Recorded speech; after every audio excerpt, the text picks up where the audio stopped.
अस्सलामु अलैकुम वरहमतुल्लाहि वबरकातुहू।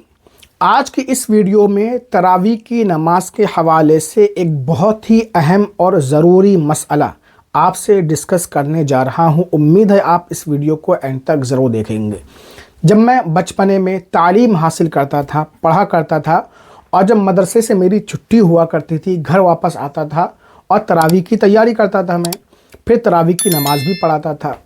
अपने दोस्तों से मैं कहता था चलो तरावी पढ़ने के लिए, तो वो मुझसे ये कहा करते थे हमारा बेकरी का काम है, फुला काम है और हमें वक्त नहीं मिल पाता है। और हमारे घर वाले कहते हैं तरावी की नमाज़ पढ़ो तो पूरी पढ़ो, यानी 300 दिन तरावी पढ़ो, और अगर ना पढ़ो तो एक भी तरावी मत पढ़ो। उनका कहने का मतलब ये था कि 10 दिन मिसाल के तौर पर हमारा ज़्यादा काम चल रहा है, 10 दिन के बाद हमें तरावी पढ़ने का मौका मिला। अब लोगों में क्या गलत फहमी फैलाई गई कि तरावी की नमाज़ पढ़ो तो पूरी पढ़ो और ना पढ़ो तो बिल्कुल नहीं। जैसे अगर एक आध तरावी तुम्हारी छूट जाए या शुरू की कुछ तरावी छूट जाए तो सब छोड़ दो, ये नज़रिया लोगों ने बना लिया। और अब भी शायद ये नज़रिया लोगों को अब बना हुआ है। अगर किसी मजबूरी की वजह से आपकी कुछ दिन की तरावी छूट गई तो कहते हैं कि अब पूरी मत पढ़ो, अब एक भी तरावी मत पढ़ो, शुरू करना चाहिए तो पूरी पढ़ो, नहीं तो मत पढ़ो।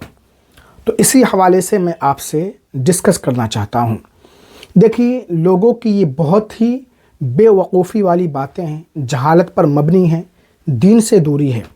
अगर किसी मजबूरी की वजह से आपकी कुछ तरावी की नमाज़ छूट गई तो बाकी तरावी आप पढ़ सकते हैं और आपको पढ़ना चाहिए।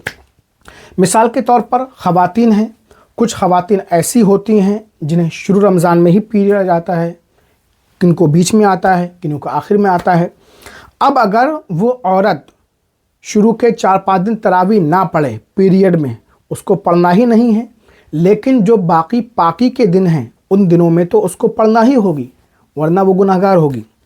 इसी तरीके से मर्द हजरात हैं, अगर उन्हें तरावी का मौका नहीं मिल पाया, सफ़र पे थे या बीमारी हो गई, कोई भी उज़्र हो गया, तो बाकी जो दिन बचे हुए हैं उनके पास तरावी के, उनमें उन्हें तरावी पढ़ना होगी।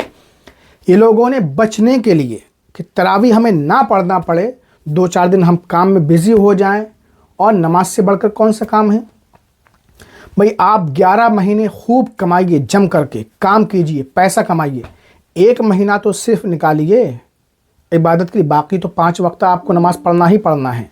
लेकिन रमज़ान ये ख़ास इबादत का ही महीना है, रहमतों का, बरकतों का, और हमारे मुसलमान तरावी ना पढ़ने के बहाने ढूंढते रहते हैं।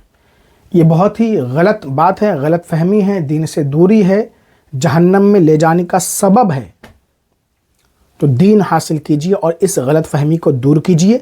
अगर आपकी तरावी कुछ छूट जाए, कुछ दिनों की, शुरू की, बीच की, तो आप बाकी तरावी पढ़िए, जितनी आपको मिल रही वो पढ़िए। ज़रा आप सोचिए, तरावी की नमाज़ मस्जिद में हो रही है, आप घर में बैठे हुए हैं, मोबाइल चला कुछ भी कर रहे हैं, आपको सवाब नहीं मिलेगा। लेकिन आप तरावी पढ़ने मस्जिद में चले जाएंगे तो आपको गुनाह मिलेगा। ज़रा आप सोचिए भाई, नमाज आप पढ़ेंगे तो आपको सवाब ही मिलेगा, नहीं पढ़ेंगे तो गुनाह ज़रूर मिलेगा। तो इस वीडियो को ज़्यादा से ज़्यादा शेयर कीजिए ताकि लोगों के दिलो दिमाग से ये गलत फहमी ख़त्म हो जाए।